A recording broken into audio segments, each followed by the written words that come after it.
British politics is still thrillingly unpredictable. Anything could happen. Effectively, it's a kind of politics on hyperspeed. Suddenly, we've got a lot of big decisions. Parliament is back on Tuesday. We get Andy Burnham's first statement to MPs as Prime Minister, his second as a Labour MP that day. We get the government's solution on early release, how they're going to keep PC Harper's killers in jail. We're going to get possibly that week or the next week a big announcement on Gaza, and we're going to do a deep dive into that shortly. We're going to get a decision next month on North Sea oil and gas, giving likely Jackdaw the go-ahead. So effectively, it's a kind of politics on hyperspeed. That's what we're going to see after quite a slow summer with some, relatively mediocre announcements. Let's face it, they're not going to change the world. Suddenly, we've got a lot of big decisions. The one we want to talk about first today is Gaza and the West Bank and what is happening there. So Ed Miliband last week gave a very clear indication of what's happening. He said that the Israeli settlements, the Israeli government is given kind of a broad approval for 1,200 Israeli settler homes in the West Bank, which would effectively split the West Bank. And the government fears that will end the two-state solution. Ed Miliband put out a very strongly worded statement saying that the government would take further actions. And that means sanctions. And these sanctions could be announced as soon as next week. And for Andy Burnham, that is a big moment because Andy Burnham has his first intervention on foreign policy was actually on the subject of Israel, and he criticised Keir Starmer effectively for being too close to Israel. And they want to go much further in these sanctions now. It's interesting because all of the European left has been through the same thing. After the atrocities of October the 7th, they all went around basically backing Israel to the hilt. And then public opinion turned, and then the war went in a different trajectory. So then there was a story about how David Lammy was once invited to a group of European foreign ministers' meetings, and he was struck that they weren't really talking about Europe. They were all talking about the problem that they've all got, being so close to Israel at a time where the war was going in a different trajectory, and they were getting a far bigger bite back domestically at home than they expected. In the UK, perhaps this has led to the Green Party's popularity and Polanski. We've seen Spain, we've seen the Netherlands, we've seen Portugal, we've seen Belgium, all coming through with various forms of what Ed Miliband's about to announce. Either we're not going to buy anything from this or some other kind of ways of demonstrating disapproval. So this, I think, will be quite helpful for Andy Burnham because he is not really making a U-turn. He pretty much arrived on the Israel policy scene, as it were, saying that he thinks that they should have called for a ceasefire sooner than they did. Now, we also need to remember where Keir Starmer arrived at this. He was taking over from Jeremy Corbyn at a time where the Corbyn project had the stench of anti-Semitism around it. And he wanted to really clearly define himself against that by being as full square behind Israel as he could. Difficult for him to really move back from that. But Andy Burnham, fresh start, so you can see him aligned more with the European left in saying, okay, sure, we support Israel, etc., but the settlements, that's just too much. Okay, so look, I want to drop at this point a scoop on this in terms of what they're looking at.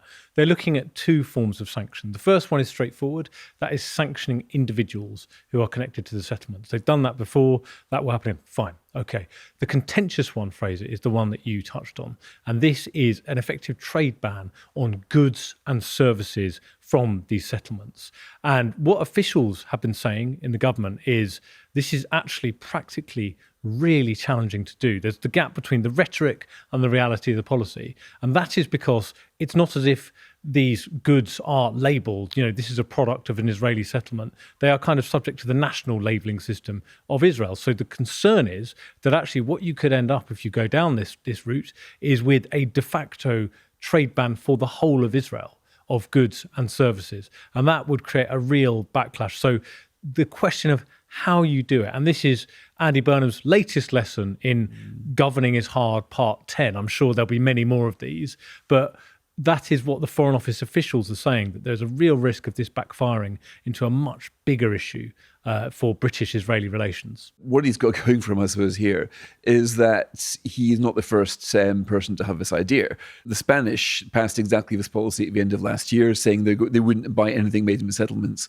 And the Irish government, they passed that in Parliament earlier this year. I think Belgium has done the same. I mean, how do you really find out if your olive oil has come from the settlements? I mean, there isn't very much, by the way, in volume of trade here. This is just simply gesture politics. But the problem with the British is that we tend to be sticklers for laws that we pass. Now, you might say that in Europe, these laws are by and large seem to be advisory, where here we've got a common law tradition. So they might be interpreted more rigorously, in which case we might end up with the sharp end of this problem. How do we know this doesn't basically end up with a student union style ban on Israel goods in general? So this will bring him into some interesting practicalities because, in Britain, if he is to produce a ban, the ban needs to be enforceable. How do you enforce a ban if you can't label it? That will be for his policy officials to work out, and the results might be messy. We should also just briefly touch on the domestic politics of it, because if you look at the Andy Burnham project, he is essentially about uniting the left. He is looking to win over people that have voted Lib Dem at the last election and people that voted Green at the last election, so the progressive left. And so far, the polling bears that out. He is very popular with people in both those categories, and the Green vote has gone down considerably. So this is the kind of policy that might play well with those kind of voters. Yeah, well, of course, the first thing he needs to do is to stop the split in the left. I mean, for a while, it looked as if the right was split between the Tories and Reform, where Keir Starmer had the left all to himself. Now, I always thought that wasn't going to last, especially when you see the new left parties in German politics doing so well. And as it turns out, the issue of Israel and Palestine is the number one wedge issue. It's something which gets people onto the streets in a way that almost no other domestic policy would get people onto the streets. So Andy Burnham has looked on in horror as the Labour vote has genuinely fallen off. Even in the by-elections, we can see this. But now Zach Polanski, his popularity is plummeting quite a lot. We saw a lot of anti-Green tactical voting in the local elections. And we also said Polanski is basically as popular as Nigel Farage. That's where the two of them are. Andy Burnham right now is up there with Kemi Badenoch in terms of popularity. Both of them are not very much in the positive territory, but they now are. Now, this is a sort of thing which really does bite on domestic policy and domestic agenda. So you can see that Andy Burnham is wanting to close down this exposure he's got and hopefully reunite the left in a way that Kemi Badenoch would love to reunite the right. So we're just looking ahead to the rest of September. So we get the Gaza decision, but we also get two other big decisions. So we've got the early release decision, which is coming on the 1st of September. We have touched on this before, but one of the things I wanted to just touch on today is, so the government has a proposed solution to keep PC Harper's killers in jail, but the backlash from the police I'm picking up this week is quite extraordinary. Wow. And I think we can expect some pretty direct interventions from senior figures in the policing world this week, basically sounding the alarm bell over what they feel could be the collapse of the criminal justice system. So your feeling, Steve, is that they're not going to be able to keep them in jail? They will be able to keep those people in jail, but it's the broader issue. It's the macro picture. Point, yeah. It's the 5,000 people from October the 1st, right. 5,000 very serious offenders, killers, people that have committed violent assaults, sex offenders, will be released en masse over a period of 10 months. And the police are worried about the impact on the criminal justice system. They are arguing we're already struggling to cope.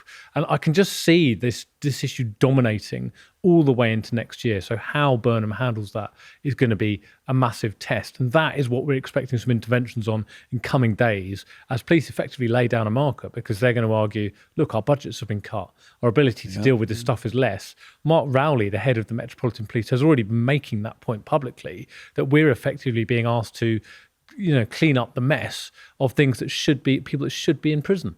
And that is not on. So law and order is going to feature very strongly this autumn. It's interesting because it's not often that you get the police directly criticising the government. Ever since Thatcher's day, they've tended to be the ones who squeal the least. But we saw it a couple of weeks ago when Mark Rowley was told by Sadiq Khan that he couldn't use Palantir, his AI, to manage to clear up his back office function. And he was saying, well, if I can't save the jobs there, I'm going to have to take 750 frontline officers away. So it's not usually that the police behave in this way. Now, if they're going to be telling Andy Burnham in advance, you're crazy to release all of these guys back onto the streets, it will only be a matter of time before those who are released will be back in the courts for things that they've done. So you can see this having a drip effect on law and order. I've got quite a lot of sympathy for Andy Burnham here because they inherited a dreadful situation from the Conservatives. I mean, they actually have built new prison places. There's been quite a lot of them built. The problem is that the prison estate is so creaking that a lot of these have been closed down. So the new places coming on have barely managed to compensate for the prison places that they've had to close. And every government has kicked this down the road. So what we're seeing now is the delayed consequence of decisions that should be made under the Conservatives. But if the police are going to be there saying to Burnham, you're going to regret this, and then what they warn about then comes true, that is a very toxic political combination. And we just should touch on the budget and talk about that, because actually one of the things that's very striking in this budget is a lot of the big decisions have been deferred now. So things that we know that are not coming in the budget are longer than the things we know that are. So we've got the 3% target for defence spending. That is not going to be decided till next year. That's a huge fiscal decision. That will be decided with the spending review. We know that welfare is going to be coming after. These two big reviews from Alan Milburn and Stephen Timms on welfare are both coming after the budget. And we've revealed this morning that the decision of Thames Water and whether to put that into special administration, which could cost taxpayers billions, has again been kind of long grass. And why am I highlighting what is not in the budget? It's because of how they see it. They want this to be a really streamlined budget that avoids thwonking big tax rises and spending rises, like the last two budgets. They want it to be a slimmed down affair. And actually, in the order of importance, when I talk to people, how important is this budget in number 10, they say, well, actually, the 10-year vision is the most important thing at the end of the year. And the budget, they get that the risks involved and they're not underestimating it. But politically, I think they're trying to make it as small a fiscal event as possible. Now, this is where I think Andy Burnham could really be in danger here. Why did Keir Starmer end up in so many problems? Because he was facing problems that had no easy solution. Now, I always thought that whatever Keir Starmer's personal defects, whoever replaced him would inherit exactly these problems. And now we have Andy Burnham. Now, he might say he's having a compact bijou budget. But another way of saying it is kicking all of these cans down the road. Take welfare, for example. Every single working day, something like 5,000 people are signed on to sickness benefit. Every day they delay welfare reform creates permanent damage to societies, to the economy, to the lives of the people who could and should be given extra help, and they're not being done. So leaving these things until later on, I don't think will make it better for him. What you're supposed to do when you've got reasonable political capital, when you've got popularity like he does, use that moment to identify what's going to be difficult and to do it right then. Now, I can see, of course, why he doesn't want to do tax rises, but this is the great question of Andy Burnham. How is he going to come up with better solutions to all of these problems that basically paralysed Keir Starmer in the end? Will he have to wait until a crisis forces his hand somehow? The splash of the paper this week was that that Burnham's already nodding to tax increases. Of course, he's going to have to increase taxes somehow because we're borrowing as much as we can, and he hasn't been able to control the spending. And if he isn't going to come up with painful devices to control the spending now, that problem will just become more acute. So, and also the 10-year plan. I mean, I don't know how many 10-year plans we've had from prime ministers who didn't last 2 years. I was trying to count them the other day. I mean, there have been probably 10-year plans over the last few years. Yeah. Liz Truss didn't quite get around to publishing one, but, Boris Johnson, I think, had 6 or 7 10-year plans. I'm not sure that yet another prime minister issuing a 10-year plan is going to have the impact that he wants. I mean, when Rishi Sunak was obviously in his final few months as a prime minister, he was announcing what he was going to do to change A-levels. Nobody took that seriously. They thought, you're not going to be empowered to implement this. Yeah. So a 10-year plan asking people to wait for some jam tomorrow or jam at the end of the decade, I think will risk him squandering political capital. And it also reminds me a little bit about Keir Starmer coming into power, having to do review after review because he didn't know what he was going to do. Now, this was the great suspicion of Andy Burnham, that he came down from Manchester as mayor without really knowing what he was going to do in government. And a mini budget, to me, would underline the idea that he doesn't really know how to solve his problems. Right. Let's head for the interval. And when we come back, we're going to talk about reform and its new, harder position on migration, even harder than it was before, and why that matters for the broader politics, for the Tories, and where the right is going. Welcome back to The State of It, the political podcast from The Times and The Sunday Times. Fraser, let's kick off. Let's talk about Reform's policy on social housing and why that is potentially a new line in British politics. Well, Reform's policies, I think, are worth taking very seriously. Nigel Farage is still pretty much the man most likely to be Prime Minister at the next election. I mean, Kemi Badenoch sometimes goes in front of him. But, what they say deserves to be taken really seriously, no matter where they are in the opinion polls. And a new fault line has opened up now. Previously, they were focused on immigration, and this was a very popular cause. If you look at the Conservatives, one of the main reasons they lost the last election was because they promised to control the borders and then they didn't. You had the so-called Boris wave of immigration almost hitting net 1 million. But what you've had since then is Shabana Mahmood making a really good fist at controlling these numbers. Immigration is down 60-70% from the peak. If you look at the national insurance registrations, it's something like a 20-year low. Take away the pandemic, and we haven't seen it so low for a long time. So you can see Nigel Farage looking into the future thinking, well, I can't talk about immigration because there's a good chance that this government has already controlled it. It could already be at the tens of thousands. If you actually strip away students and the Hong Kong Chinese and other asylum seekers, it's already at the tens of thousands. But this is a problem if you're a party that wants to frame politics in terms of migrants versus natives. So what do you do? And we've now got the answer. Reform intends to split British citizenship into two categories. Those who are British-born and deserve the full sort of gamut of privileges, and those who are not British-born. So British-born, that is the key That's what phrase they're saying here. right now. But let's remember Boris Johnson wasn't British-born. So, they might have to change that. But right now, they're saying that council housing should go priority to British-born people, not to foreign-born citizens. So, previously we only knew two categories, immigrant and not, citizen and not. You could certainly say, and the government does, an immigrant should have no recourse to public funds. That's the phrase that's used. So they can't claim benefits, etc. But when you've got your passport, you're treated the same as everybody else. Now, Reform will say, no, that's not how it's going to be, because if you look at the way council houses are awarded, they're awarded in a hierarchy of need. And who comes top of the hierarchy? Women of large families. Now, if you look at who's got the largest families, Somalians score very high. As a result, something like 70% of Somalians in Britain were in social housing at the time of the last census. So there's no doubt about it, but the way council housing is allocated does tend to favour migrant groups because migrant groups tend to have larger families and be more in the category of social housing need. Now, one way of doing it is to change social housing need and to say, okay, we're going to look at how many years have you paid into the system. But no, Reform is coming up with citizenship, saying a citizen who is not British born is in a lower class citizenship and therefore will not qualify for this. Now, I'll tell you why I think it's important, because it gives a narrative which survives immigration being under control. We can say, no, it's not about immigration, it's about those already here. And it's not even about foreign nationals versus UK nationals. That was the distinction they made in the welfare reform last year. It's about UK nationals who recently got their passport and those who were born entitled to it. There is a significant public support for this, by the way.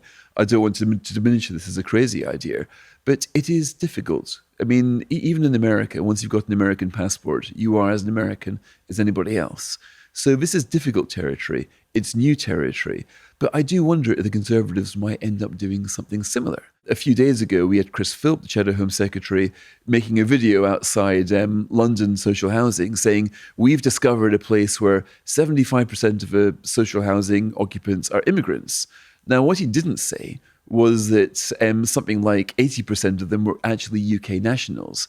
These are naturalised immigrants. These are integrated ones. But he also chose the most immigrant-heavy part of London. Now, on social media, I pointed this out. And he was saying, this shows another problem here, that perhaps we gave away citizenship too easily.